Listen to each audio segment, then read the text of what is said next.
Halo semua, selamat datang di channel Muhammad Iqbal Pratama. Pada video kali ini, lihat di samping saya sudah ada Innova Zenik, Innova terbaru, generasi terbaru dari Kijang. Dan mobil ini membawa sejumlah perubahan yang radikal dan sangat signifikan, hampir 180 derajat itu diubah oleh Toyota. Dan ada 3 ubahan yang menurut saya sangat fenomenal, dan juga menurut saya ubahan ini sangat berani dari Toyota, karena 3 hal ini adalah faktor utama kenapa orang beli Kijang Innova. So, pada video kali ini kita akan kupas tuntas seperti apa Innova Zenik. Simak sampai habis. Oke, pertama-tama kita mulai dulu dari varian dari Innova Zenik yang terbaru ini. Dia tetap sama dengan Innova generasi sebelumnya. Ada 3 varian, mulai dari yang varian paling rendah itu tipe G, varian tengah tipe V, dan varian paling tinggi itu tipe Q. Dan yang di samping saya saat ini adalah tipe Q. Dan di tipe V dan tipe Q itu ada opsi varian yang menawarkan sejumlah body kit tambahan yang membuat mobilnya menjadi lebih mewah, yaitu adalah varian model Lista. Jadi ini adalah varian yang membuat mobil ini tampil lebih elegan dan juga lebih mewah lagi. Oke, 3 perubahan yang akan saya sebutkan adalah, yang pertama, mobil ini nggak lagi menggunakan platform leather frame. Dia menggunakan sasis monocoque. Yes, sasis monocoque ya. Jadi kalau yang leather frame itu digunakan di Innova generasi sebelumnya, yang dimana leather frame itu digunakan di 3 jenis mobil Toyota, yaitu Innova, Toyota Fortuner, dan juga Toyota Hilux. Dia menggunakan platform yang sama, leather frame. Leather frame itu adalah jenis sasis body yang sangat kuat, rigid sasisnya, tapi dia itu banyak sasis yang biasa digunakan oleh mobil-mobil pekerja. Jadi sasisnya itu nggak menyatu dengan bodi, sasis dan ditumpuk oleh bodi. Itu membuat kestabilan mobil agak sedikit berkurang. Dan di Innova Zenik ini diubah menjadi monocoque yang jelas. Sasis monocoque lebih menawarkan kestabilan yang sangat baik dibandingkan leather frame, dan juga kenyamanan yang tentunya lebih baik daripada leather frame. Yang kedua adalah perubahan dari sistem penggerak, yang dimana Innova itu menggunakan penggerak roda belakang atau RWD. Sekarang diubah menjadi penggerak roda depannya, yaitu front wheel drive. Yang dimana menurut saya itu adalah faktor kenapa orang beli Innova, karena dia penggerak roda belakang, kemudian pakai sasis leather frame yang terkenal itu sangat durable dan juga bandel, badak banget lah kalau untuk sasis leather frame itu. Yang terakhir apa? Yang ketiga adalah dia nggak lagi ada yang namanya opsi mesin diesel. Jadi diesel di-cut oleh Toyota digantikan dengan mesin hybrid. Jadi dia itu sekarang ada 2 varian, 2000 cc non-hybrid dan 2000 cc menggunakan teknologi hybridnya Toyota. Itulah 3 hal yang menurut saya sangat krusial yang diubah oleh Toyota, yaitu leather frame, penggerak roda belakang itu nggak digunakan lagi, dan diesel itu di-cut oleh Toyota digantikan dengan mesin hybrid. Nanti kita akan lihat seperti apa mesin hybridnya. Kita ulas dulu dari bagian eksteriornya, mulai dari bagian depan. Di bagian depan sini saya sangat suka ya. Ini jauh lebih gagah, jauh lebih terkesan mewah, dan mobilnya itu lebih berwibawa karena lihat nih, grillnya itu memang dia masih membawa desain Innova Reborn yang kemarin ya, menggunakan trapesium seperti ini, tapi dibuat lebih gagah lagi, lebih maco lagi, dan terlihat lebih mewah. Dan di bagian samping sini tuh lekukannya ini benar-benar saya suka ya, karena benar-benar gagah mobilnya. Kalau frontal dari depan itu mirip seperti Toyota Fortuner. Dan untuk Innova Zenik sendiri, untuk lebarnya itu lebih lebar 1 cm dibandingkan Innova Reborn, dan juga lebih panjang. Tapi untuk wheelbase-nya dia jauh juga lebih panjang. Untuk overhang belakang itu sedikit lebih pendek dibandingkan Innova Reborn. Tapi positifnya, karena wheelbase-nya lebih panjang, otomatis ruang kabin akan semakin lega, dan juga ditambah dengan sasis monocoque yang membuat ruang kabin itu terkesan atau terasa lebih lega lagi. Nah, dari bagian depan ini teknologi apa yang berubah dari ataupun ditambah oleh Toyota? Lihat di bagian lampunya. Untuk dari bagian headlamp ini dia menggunakan LED, full LED, tapi sayangnya memang belum menggunakan proyektor seperti yang ada di Toyota Fortuner.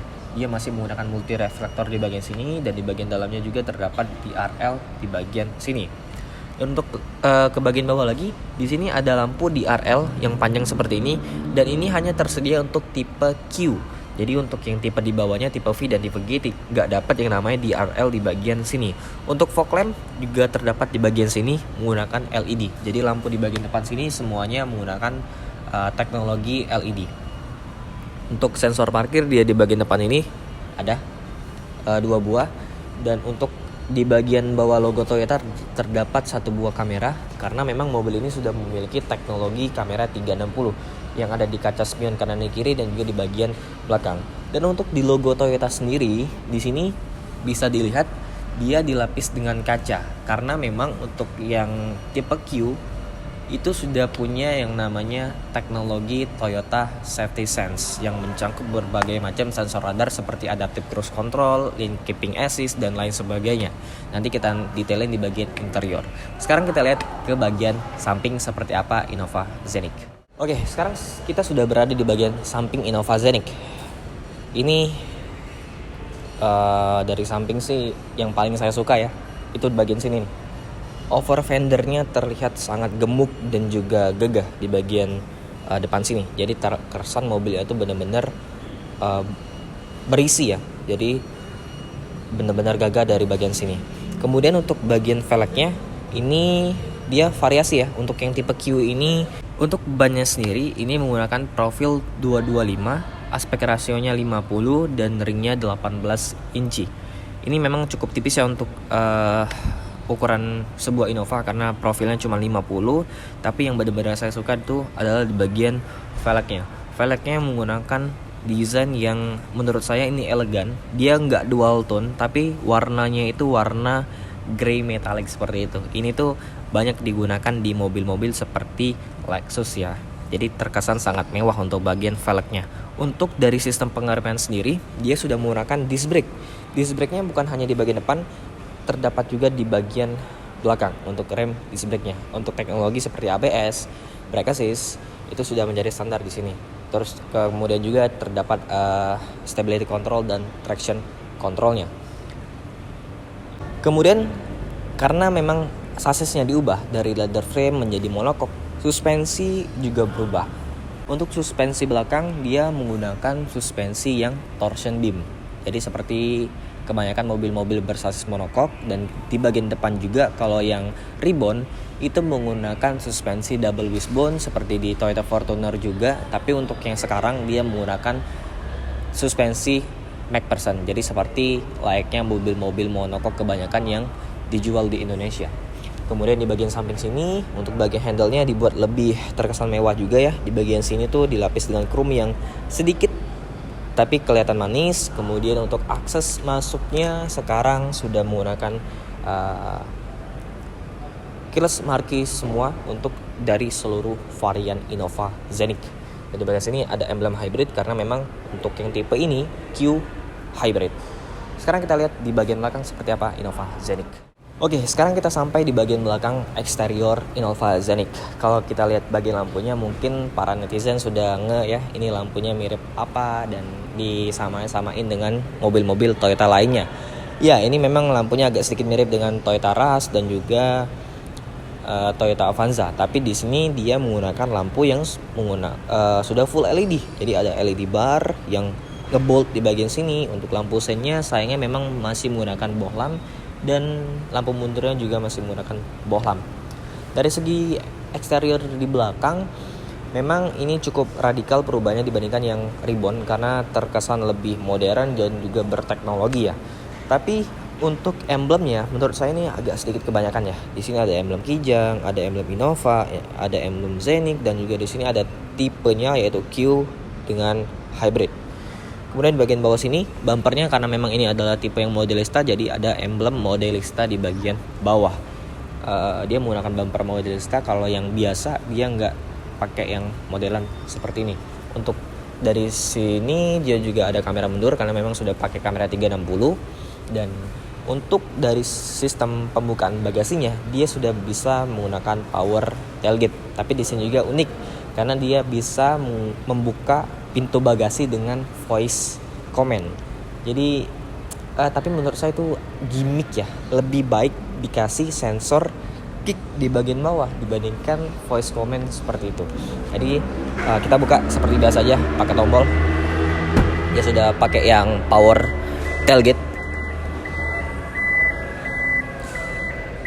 Oke, dari segi bagasi di sini menurut saya hampir 11-12 lah ya dengan Innova Reborn. Jadi untuk membawa koper yang cukup besar juga bisa di sini.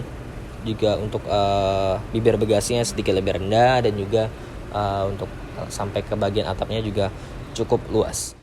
Nah, dari segi bagasi sini perubahan yang menurut saya adalah lumayan signifikan adalah dari segi bagasi. Bagasinya sekarang pelipatan untuk bangku baris ketiga itu nggak lagi ke samping. Jadi dia itu bisa rata lantai. Bentar, ini agak sedikit mengganggu. Oke, ini biasa ya. Innova lama juga ada yang seperti ini. Jadi dia itu bisa rata lantai. Nah, ini nih yang saya suka.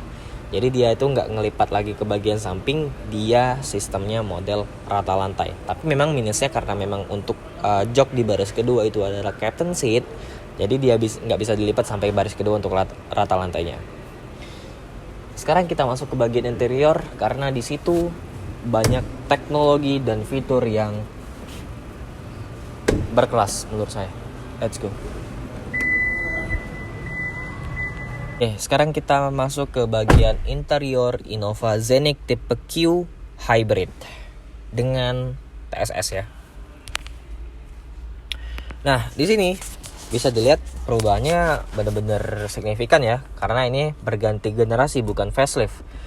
Untuk dari desain dashboard, overall saya suka dengan perubahannya karena lebih driver oriented dan juga lebih sporty untuk posisi berkendaranya. Untuk pemilihan material juga di sini cukup baik karena di bagian door trim, di bagian atasnya ini terdapat bahan kulit yang empuk, kemudian juga di bagian armrest ini terdapat bahan kulit. Untuk setirnya juga ini kulitnya lebih empuk dan juga lebih mewah dibandingkan Innova Reborn. Kemudian di bagian atas di sini masih plastik ya, full plastik di bagian sini. Tapi untuk di bagian itu ada material kulit juga dengan jahitan berwarna putih. Tapi selebihnya di sini full plastik, masih plastik semua. Di sini ada bahan kulit, tapi di selebihnya di bagian dashboardnya ini pakai bahan plastik. Kalau yang modelista di sini ada emblem modelista nih di bagian sini, ada emblem silver. Tapi overall saya suka untuk desain dashboard Innova terbaru ini. Nah, dari segi fitur dia juga bertambah cukup banyak karena di bagian sini pun terdapat fitur-fitur yang sangat berteknologi menurut saya. Yang pertama adalah di sini karena memang dia sudah ada TSS, dia ada adaptive cruise control, lane keeping assist dan lain sebagainya yang include di bagian sini. Karena kita bisa kontrol di bagian sini. Biasanya kan kalau cruise controlnya ini Toyota itu terdapat ada satu buah tuh di bagian bawah sini tuh yang nongol, tapi sekarang dimasukin semua di bagian kolom setirnya. Kemudian untuk bagian instrumen clusternya bisa dilihat karena memang dia sudah pakai yang modelan hybrid ya. Jadi layarnya itu besar di bagian tengah sini, di bagian sisi kanan dan sisi kiri itu pakai dial analog. Kalau yang di kiri itu untuk menunjukkan sistem hybridnya. Kalau yang di bagian sisi kanan ini ada sisa bahan bakar dan juga suhu mesinnya. Kalau yang di tengah ini adalah RPM-nya, RPM gede ya, pakai layar digital dan dia tuh agak sedikit miring. Jadi menurut saya ini sangat driver oriented dan juga sporty. Untuk mengontrolnya ada di bagian sisi setir yang ada di sisi kiri. Jadi kalau kita bisa lihat di bagian sini, kita bisa lihat berbagai macam informasi mulai dari rata-rata konsumsi BBM, kemudian di sini ada jenis model skor berkendara ini. Kemudian lagi di bagian sini. Kemudian ke kiri, di sini ada untuk mode adaptive cruise controlnya, ada suhu di luar. Kemudian di sini ada sisa baterai yang di sistem hybridnya. Kemudian lagi ada untuk pengaturan sistem TSS-nya. Nah nih, Semuanya itu bisa kok kita kontrol dari MID di bagian tengah situ. Untuk dari segi setir, ini di bagian belakang tuh terdapat pedal shift ya, untuk menaikkan di sisi kanan, menurunkan di sisi kiri. Untuk lampu dia jelas sudah auto, tapi memang autonya Toyota itu nggak bisa dimatiin, jadi dia hidup lampunya. Untuk di sisi kiri terdapat wiper yang belum auto. Untuk pengaturan setir dia bisa tilt dan juga bisa teleskopik tentunya. Ya, ini sangat berguna sekali untuk mendapatkan posisi berkendara yang sangat ideal. Oke, dari sisi kanan terdapat tombol-tombol juga. Di sini ada tombol ionizer, kemudian di sini ada untuk headlamp leveling, kemudian security, dan ada untuk mematikan voice command untuk membuka bagasi belakang. Sebenarnya itu nggak penting banget ya voice command. Lebih berguna itu pakai kick sensor menurut saya. Untuk dari segi jendela, dia harusnya sudah auto semua. Keempat jendelanya sudah pakai yang modelan auto. Kemudian ke bagian tengah sini, untuk dari bentukan transmisi yang dulunya itu di bagian tengah, sekarang dipindahin ke agak atas sedikit ya, di bagian dashboard. Jadi di sini tuh dia transmisinya menggunakan CVT. Jadi ada P, R, N, D. Ada untuk mode manual juga, virtual manual. Tapi memang di sini karena dia hybrid ya, ini kurang nih satu, yang fitur B. Transmisi B itu untuk regenerative braking, itu nggak ada di bagian sini. Untuk layarnya juga model yang besar seperti ini, masih bawaan Toyota. Fitur-fiturnya tetap sama, Apple CarPlay, Android Auto juga sudah support, dan juga ada fitur untuk cek saldo e-tol kalian, dia sudah support. Yang di sini tuh supportnya e-money dari Mandiri dan juga flash dari BCA. Bisa di-scan di bagian sini nih untuk NFC-nya. Terus di sini juga ada untuk kamera 360-nya. Tapi jujur ini kamera 360 yang terjelek sih. Ini jelek banget sih ya resolusinya, sumpah. Ini layarnya bagus untuk resolusi di bagian tengah sini, tapi untuk kameranya menurut saya ini kurang banget, jelek. Ada voice command biasa ya, standar head unit Toyota lah seperti itu. Untuk di bagian sini tuh ada panel AC yang tampilnya cantik juga, dibalut dengan aksen piano black. Kemudian untuk AC-nya sendiri, di sini sayangnya memang belum dual zone di bagian depan tuh belum. Dia hanya dual zone di bagian belakang ya. Jadi untuk di bagian depan sini masih single zone, tapi pengaturan arah semburan dan segala macam itu lengkap. Ada mode auto juga di sini. Tapi untuk desain di bagian tengah sini menurut saya ya improve ya, suka saya bentuknya. Terkesan simple, elegan, dan juga terasa sportinya dibandingkan dengan yang modelan dulu. Oke, di bagian bawah sini terdapat USB-C karena memang mengingat zaman sekarang itu sudah gadget-gadget pakai USB-C semua. Di bagian tengah sini ada 2 buah cup holder yang juga ada ambient light berwarna biru. Kemudian untuk laci penyimpanan di bagian tengah sini terdapat 1 buah wireless charging ya, untuk cas gadget kalian yang sudah support, dan bisa diangkat juga, dan ke dalam tuh luas tuh sampai ke bawah dari segi laci penyimpanan di bagian tengah. Kalau untuk joknya ini menurut saya sayang ya, karena memang harga mobil ini kan sudah termasuk cukup tinggi ya. Bahkan untuk yang tipe tertinggi yang seperti kita review saat ini sudah tembus di angka 600 jutaan. Dia belum pakai yang namanya ini jok elektrik, jadi masih manual di bagian depan ini, maju mundur, kemudian head adjuster ini masih manual, reclining masih semuanya tuh manual. Jadi sayang banget nggak dapat jok elektrik di bagian depan sini. Kurang menurut saya. Ini mestinya ditambah nih oleh Toyota di faceliftnya. Mungkin disiapin untuk facelift ya. Kemudian perubahan yang sangat signifikan dan saya suka adalah, tuh lihat di bagian atas, dia ada panoramic sunroof. Bahkan Fortuner sekalipun belum ada yang namanya sunroof. Ini Innova dikasih sunroof panoramik lagi. Dia tirainya bisa dibuka dan juga kacanya juga bisa dibuka. Wow, ini cocok banget untuk mobil-mobil. Kan Innova tuh banyak yang Venturer yang kemarin Ribbon tuh dipakai oleh para pejabat, dan ini lebih cocok lagi karena tampilannya lebih gagah dan juga fitur-fitur yang mendukung seperti ini. Oke, di depan perubahannya memukau, teknologinya memukau, di belakang lebih memukau lagi. Kita langsung lihat ke baris kedua. Let's go. Nah, sekarang di baris kedua Innova Zenith tipe Q Hybrid. Ini tipe tertinggi. Jadi, lihat nih, kursinya aja ini udah captain seat ya. Ini captain seat dan ini tuh untuk maju mundurnya di bagian sini. Jadi, tuh. Ini maju mundur. Ini yang paling mentok yang segini nih. Oke, ini udah paling mentok nih, udah paling maju. Tapi kaki tuh terhalang di bagian sini karena kayak ini tempat baterai ya di bagian bawah. Jadi kaki kita tuh nggak bisa masuk ke bagian kolong. Tapi ini pun space-nya masih ada. Kaki saya belum mentok, masih belum mentok. Headroom jelas ini masih luas ya bagian atas. Kalau kita mundurin sampai habis, wow, ini udah kayak Alphard nih, kelegaan kakinya. Kaki saya sangat jauh, kemudian headroomnya juga masih memadai. Dan kalau di reclining, recliningnya udah pakai elektrik cuy. Jadi kayak nggak kayak yang kursi di depan masih manual, di belakangnya udah elektrik. Jadi benar-benar mobil ini tuh diperuntukin untuk orangnya duduk di baris kedua. Oh, ini udah elektrik. Dan satu hal lagi yang menarik adalah dia punya Ottoman. Nih kayak Alphard nih. Rolls Royce aja yang model lama tuh nggak punya Ottoman, ini ada nih. Wow. Tapi ini posisi berkendara saya, tapi harusnya agak sedikit maju lagi ya untuk bagian supirnya. Ya, nggak masalah sih. Ini posisi berkendara saya tinggi 170 cm. Kalau yang duduknya di depan tuh di bawah saya harusnya lebih sedikit maju lagi ya. Ini kaki saya untuk bagian situ agak mentok, tapi nggak apa-apa. Ini luar biasa sih.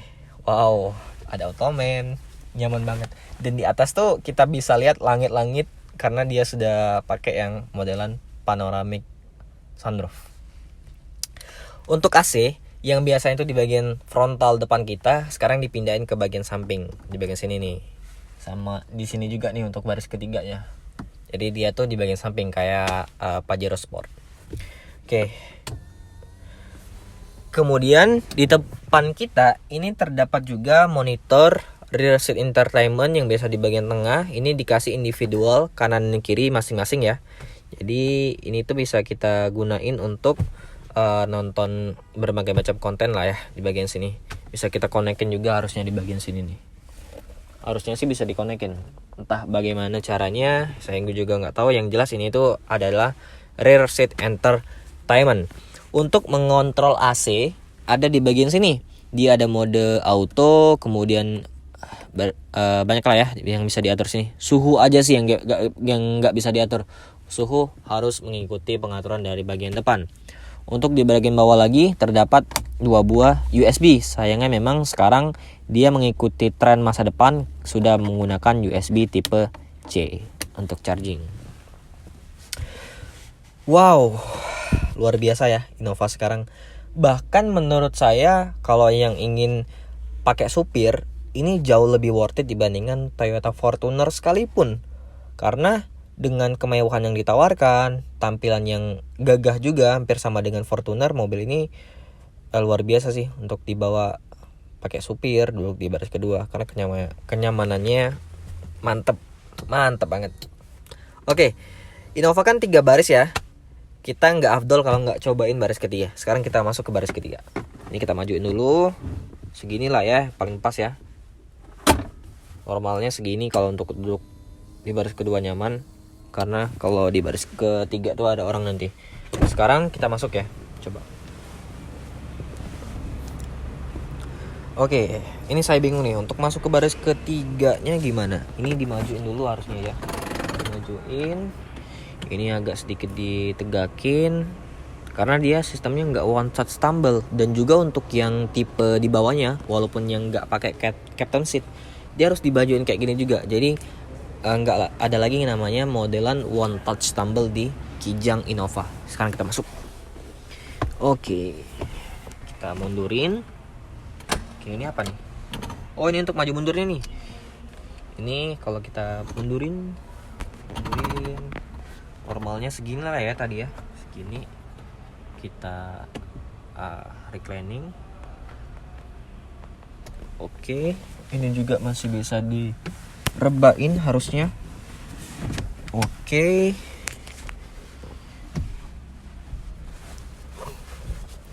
Headrest. jauh lebih nyaman sih. Saya pernah duduk di Innova Reborn yang lama di baris ketiga. Itu nggak enak banget, sumpah. Jadi ini jauh lebih enak, jauh lebih proper. Paha tuh masih bisa ketopang lah ya sedikit. Headroom juga masih aman di bagian sini. Recliningnya juga cukup rebah.